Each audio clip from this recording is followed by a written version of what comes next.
turn now to Tinashe, who has a personal story to share with us now. And as always on this day, we are completely in awe of the courage it takes to stand up and speak about such personal experiences. And it touches us all because it makes it completely real. Will you please make her very welcome?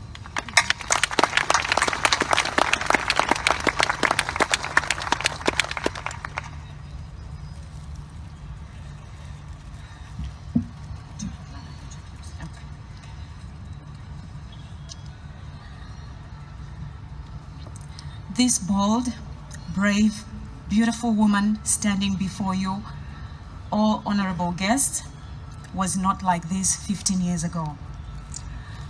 I was neither brave nor bold to say I am a beautiful woman.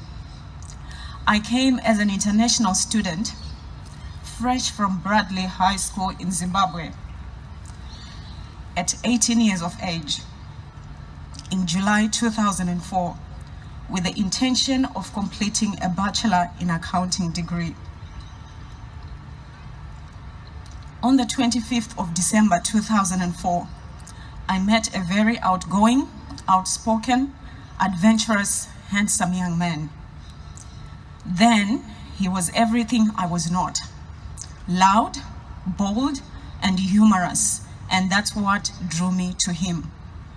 Before long, what seemed like he can't get enough of me because of the many phone calls a day, spontaneous surprise visits, even in the middle of the night at 1 a.m., became suffocating as I desperately needed space.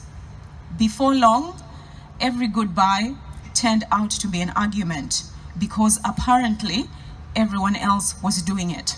But what were they doing? They were having sex with their boyfriends, so what was so special about me having intimacy with him? Well, what was special with me was I wanted to wait to have sex until marriage. After numerous arguments, I soon received my first taste of physical assault in Harbon Street, Glendalough. Late in the afternoon one Saturday, when I decided it was getting late and I needed to go home. We had just crossed over the road, walking to the train station, when he beat me because I was refusing to stay overnight and have sex. More than anything, I was in shock. What I had vowed as a young girl, that no man would beat me or force me to have sex, was happening before my eyes in broad daylight. I could not even remember the last time I had been disciplined by my own parents. He followed me to the train station as I cried in shock. It took 2 trains to Fremantle and a bus to Hamilton Hill, crying non-stop as nothing was making sense. He apologized relentlessly. He was sorry. He would never do it again. He loved me so much. He had had a little to drink. He cried. I mean, a grown man cried. And by the end of the night, I had accepted his apology and forgiven him because he was sorry. That was the beginning of life in hell for me. From that day onwards, he did what he called practical jokes, threatening to come and beat the crap out of me. One afternoon in Hamilton Hill, I was so scared he was coming, as he said he was just around the corner. I took a duvet cover and lay in the sitting room with a heater on, shivering, until I fell asleep, only to wake up with a duvet cover on fire and with my arm covered with blisters. With fear up my throat, I soon gave in to sex.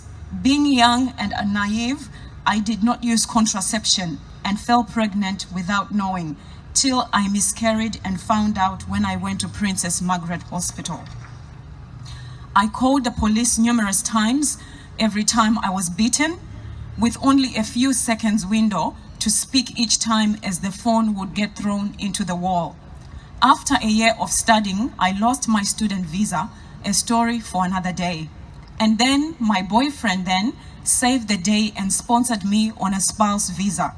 What could have been a life-saving moment living in a country of milk and honey, as many would think, turned out to be a vacation on hell. I stopped studying. I fell pregnant twice and aborted. I overdosed on tablets one day after his torment went for more than 24 hours. Locked in the apartment without any phone to call for help, I had hours to think about my plan that day. It was either jumping off the bathroom window in a second-story apartment on the second floor or tablets. Unfortunately, I still lived to see another day. One Saturday morning, he humiliated me in front of the entire church congregation by doing at least 3 car trips and throwing my clothes in front of the lawn in Balajura because I was spending too much time in church. He left a tray of cutlery on top because apparently that is what I had ever bought. I was constantly accused of cheating with all his male friends, which I never did nor thought of. I was accused of ruining all his friendships when I opened up to them about my troubles because apparently he had introduced me to all these people because they are on a spouse visa. Even though it took me a year to leave this relationship and where small things occurred, but that sense of hope was there. In January 2008, I was left with 5 or less weeks to get a permanent residence. As I had been in the relationship for 2 years, I could not stand another minute with him. We had just returned from a 7 weeks holiday in Africa and stayed a week in Malaysia. After staying in Malaysia, I contracted thrush. Then I didn't know what it was, and again another accusation came. I had slept around in Zimbabwe, and that's why I had contracted HIV/AIDS, according to him. Enough was enough.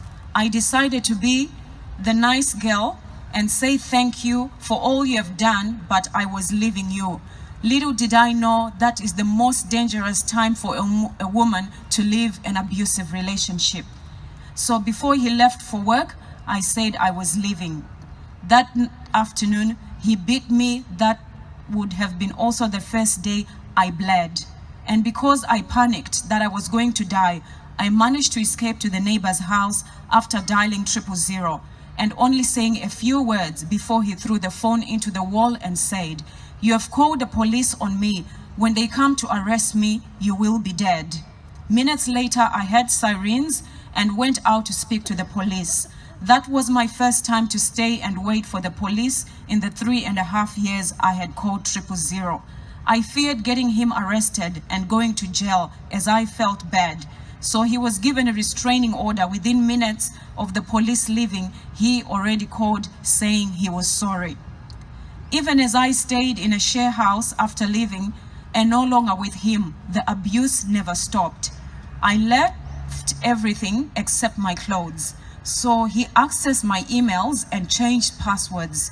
He wrote disgusting emails to all my male contacts, pretending to be me, so he could use this as evidence at the immigration that I had used him for a visa. As I began to reflect in my new home, to say I was angry is an understatement. I was furious. I could not contain the anger in me, realizing what I had gone through for the past few years. I watched Jennifer Lopez's movie, Enough, so I could revenge and burn the whole house down as I left everything I had worked for. So I joined and trained in Taekwondo so I could go and provoke him and kill him.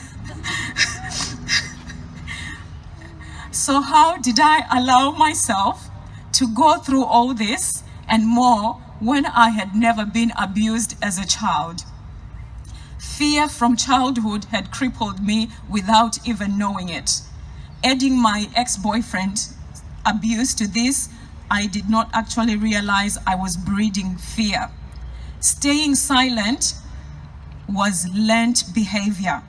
Growing up in Kwazana, Harare in Zimbabwe, I had witnessed violence and abuse growing up and never saw or heard of anyone being reported to police. If anything, I heard more of she or he deserved it because she or he has done this or that, so it was accepted. Growing up in a patriarchy society, excuse me, I never had the luxury of making decisions. So it came naturally that I was waiting for someone older to tell me what to do in this relationship. The first mistake I ever made was to accept his sorry when he hit me in Habon Street, because he never sought help for what he did to me initially. It was another gravely mistake to never report these incidences to police. The fear of having lost my virginity to him and not finding anyone to love me again because I was no longer a virgin could not be explained. He knew very well how I feared this, that he went on to use another practical joke: "I never found you a virgin anyway," to always provoke me. The fear of the spouse visa being cancelled if the relationship broke down and eventually returning home and disappointing my family terrified me. The fear of what people would say about me, as he had already begun to tell people I was only there for a spouse visa. The first pregnancy termination was out of fear of having a child out of wedlock.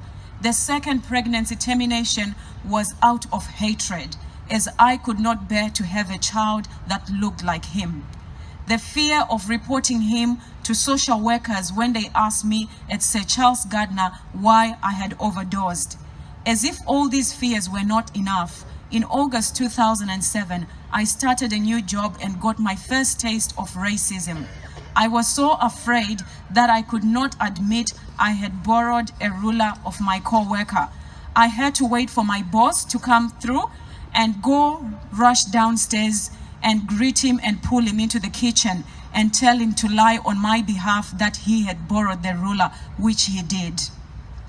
Unfortunately, we live in a society where people only talk about the good stuff.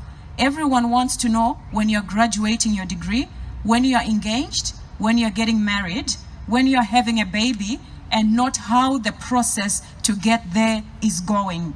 Hence, it was on my trip to Zimbabwe in 2007 that I realized my life is my own. The only person who could save me was me. Whether I lost the visa, the boyfriend, the virginity, it was all up to those they are on a spouse visa. Even though it took me a year to leave this relationship and where small things occurred, but that sense of hope was there.